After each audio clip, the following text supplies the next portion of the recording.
ভদ্রমহিলা ও ভদ্রলোক, ছাত্র এবং বন্ধুরা, আমি আপনাদের সবাইকে স্বাধীনতা দিবসের শুভেচ্ছা জানিয়ে শুরু করতে চাই। আজ আমরা সেই দিনটি উদযাপন করছি যেদিন আমাদের দেশ ব্রিটিশ রাজ থেকে স্বাধীনতা পেয়েছিল। এই দিনটি অত্যন্ত তাৎপর্যপূর্ণ, কারণ আমরা আমাদের পূর্বপুরুষদের আত্মত্যাগকে সম্মান করি, যারা আমাদের স্বাধীনতার জন্য লড়াই করেছিলেন। আসুন মনে রাখবেন, স্বাধীনতার দায়িত্ব নিয়ে আসে তরুণ নাগরিক হিসাবে আমাদের জন্য ঐক্য বজায় রাখা এবং অগ্রগতির দিকে কাজ করা।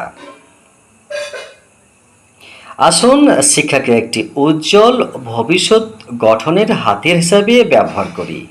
এই উপলক্ষে আসুন আমাদের দেশের প্রবৃত্তিতে ইতিবাচকভাবে অবদান